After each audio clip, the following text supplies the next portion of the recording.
On Friday, September 8, 2023, someone picked up the phone and called MGM Resorts IT help desk. The caller sounded American. They had an employee full name, employee ID, and date of birth. About 10 minutes later, they had a password reset, a fresh MFA token, and an administrative access to one of the biggest identity platforms in the hospitality industry. That phone call costs MGM $100 million. dollars.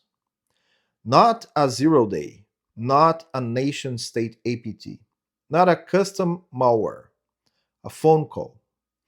And if you have ever worked in a help desk shift, you already know how this call went. Friday afternoon, the queue is long. Someone senior sounds stressed, wants their access back before the weekend. You run your identity checks. Everything matches. You reset the account. Ticket close, move on. By Monday, the slot machines were showing blue screens.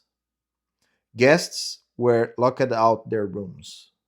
Staff at the Bellagio were handwriting credit card numbers on scraps of paper. Here's the part that news skipped. This wasn't inevitable. It was a chain of specific, preventable decisions made long before the phone rang.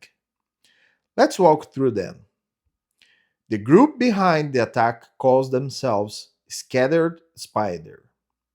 You will also see them tracked as UNC 3944 or Octo Tempest, depending on which vendor's report you are reading.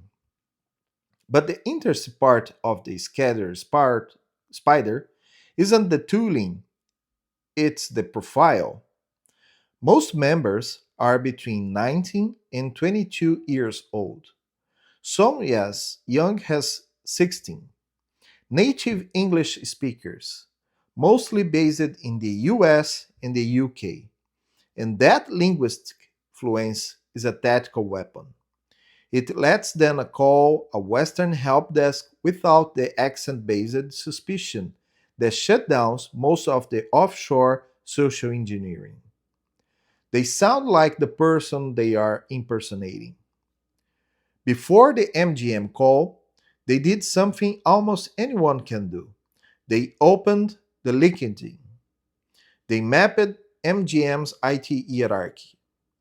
Active Directory admins, Okta admins, cloud engineers. The people with the most privileged access. They collect names, titles, reporting structures, and enough material stitched together from prior breach dumps sitting on the dark web to pass a standard help desk identity check. Then they picked the phone. The phishing call worked because MGM's help desk verified identity the way most help desks still do, by asking questions with public answers. Full name, employee ID, date of birth. In a world where every major data broker, breach dump, and LinkedIn profile has been indexed and cross referenced, those three data points are not authentication. They are the answer key to a test that attacker already had. A former MGM employee later described the process bluntly. The organization was operating on the honor system. The service desk did what service desks are trained to do. They resolved the ticket, password reset, MFA reset, and Scatter Spider was in. On inside, the attackers went straight for identity, specifically MGM's Okta environment, the single sign on layer that authenticated employees into everything else. But they didn't just log in and start dumping data. They set up a backdoor most defenders don't even monitor for. It's called Inbound Federation. Inbound Federation is a legitimate Okta feature. It's designed for mergers and acquisitions. You link two Okta tenants together so employees from company B can log in into company A's systems without full migration. Useful, legitimate, documented. But when an attacker configures a rogue identity provider through inbound federation, they can grant themselves super administrator privileges that survived password resets. The trust is now baked into the architecture itself, not into a single credential. And because Okta was the identity trust root for MGM Azure tenants, compromising Okta means compromising Azure. Scatter Spider walked out the SSO platform with global administrator rights in the cloud. At this point, they had complete control over identity across the enterprise. And MGM's security team was just starting to realize what was happening. By Saturday, September 9, MGM's monitoring caught unusual activity on Okta agent servers. By Sunday, the incident response team made a decision they were about to regret. They shut down all Okta sync servers. The logic seemed obvious. If the attacker is in Okta, kill Okta. Sever the connection between on prem and cloud, cut off their movement. But here's the problem: the attacker had already built a backdoor that didn't depend on Okta Sync at all. Shutting down the sync servers didn't lock the attacker out, it locked MGM out. Security lost visibility. IT lost the ability to reset legitimate access. Employees couldn't log in into the systems the responder now desperately needed to control. Meanwhile, Scatter Spider still had global admin in Azure and super admin in Okta untouched. On Monday, September 11th, with MGM's teams disoriented, the attackers pivoted from the cloud back down into the physical infrastructure. They executed a mass ransomware event against more than 100 VMware ESXi hypervisors, the servers running the virtual machines that run the entire casino. That's the moment the slot machines went dark. That's the moment the room keys stopped working. That's the moment guests started handwriting their credit card numbers on scraps of paper. The FTC chair, Lena Khan, happened to be a guest at an MGM property that weekend. She was one of them. MGM disclosed the incident to the SEC on September 11th.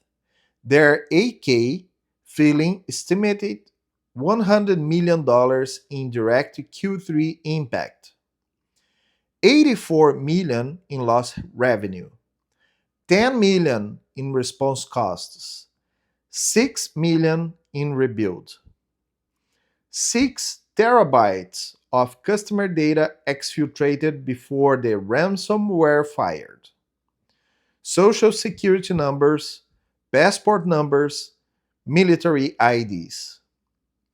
2 years later, in January 2025, MGM agreed to a $45 million class action settlement covering 37 million affected customers. And here's the contrast that made this the most debated breach of the year. Caesars Entertainment was hit by the same attackers days earlier. Caesars paid the ransom quietly, $15 million. No public disruption, no headlines. MGM refused. They got the headlines. They got the $100 million hit. They got the 2-year legal battle. Which decision was right? The industry is still arguing about it. At BlueTeam Academy, we teach a specific decision process for defensive cybersecurity. 4 steps: inventory, threats, controls, and scale. Every serious breach in the last 5 years has been, at its core, a failure at one or more of those steps. MGM is a near perfect illustration of what happens when the whole chain breaks down. Step 1: Inventory. MGM's identity platform, Okta, was a Tier 0 asset. A compromise of Okta meant a compromise of everything because it was the trust root for both on prem and cloud. But the operational treatment didn't match the criticality. Admin roles were permanent, not just in time. Inbound federation was enabled and unmonitored. MGM had not inventoried. Okta has the most valuable thing in the network, so it wasn't defended like it. Step 2: Threats. MGM's threat model, based on the response, seemed to assume attackers would come at the perimeter, the firewall, the web app, the endpoint. It didn't not seriously model the human infrastructure as the highest value target. And Scattered Spider had been publicly documented for over a year. Any threat model worth writing should have named them. Step 3: Controls. This is where the failures are most concrete. Knowledge based authentication at the help desk should have been retired years ago, replaced with possession based factors, a FIDO2 hardware key, a verified push to registered device, out of the band confirmation through a manager. There was no device trust. Authentication succeeds from an unmanaged, unknown endpoint. There was no meaningful microsegmentation between the cloud identity plane and the on-prem hypervisors. And there was no rehearsed playbook for an IAM compromise, which is why the response looked like panic instead of procedure. Step 4: Scale. The uncomfortable part of the MGM story isn't that it happened, it's that the same pattern keeps happening. Scattered Spider has since been implicated in attacks on retail, insurance, and airline companies. Same playbook: vishing to IAM to ransomware. The controls that would have stopped MGM would have stopped most of them. The lessons doesn't scale if organizations only learn it after they are in the headline. If you are watching this as a system administrator, a network engineer, or infrastructure led thinking about moving into security, MGM is one of the most instructive breaches you can study. Here's why. Every failure mode in the attack lives in a territory you already understand: Active Directory, Okta, Azure AD, VMware ESXi, help desk workflows, change management, privileged delegation. You don't need to learn what these things are. You already run them. What you need is to learn is how they look at them through a defensive lens. Three concrete things you can do this week. One, look at how identity resets happen in your current environment. What actually proves the person on the phone is who they say they are? If the answer is we ask them their employee ID, you are looking at the MGM. Two, map the trust relationships between your on prem and cloud identity systems. If a compromise of one grants automatic access to the other, you have found segmentation problem worth flagging. 3.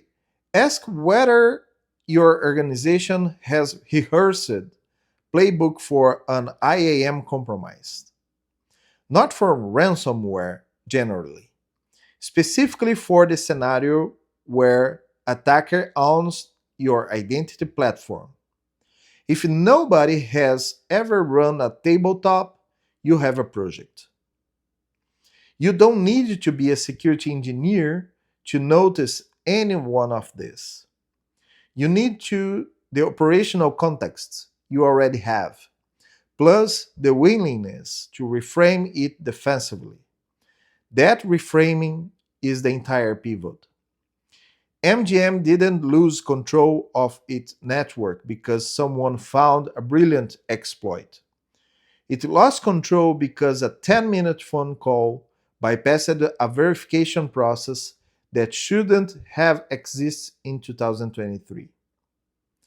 Modern threat actors are increasingly not hacking in, they are logging in. The line between defense and access has moved from the firewall to the identity provider. Organizations that haven't caught up are the ones writing $100 million disclosures. Cybersecurity is not rocket science. It's inventory, threads, controls, and scale, applied honestly in the right order before the phone rings. If this way of thinking is where you want your career to go, the link is in the description. We'll take you there. Thanks for watching.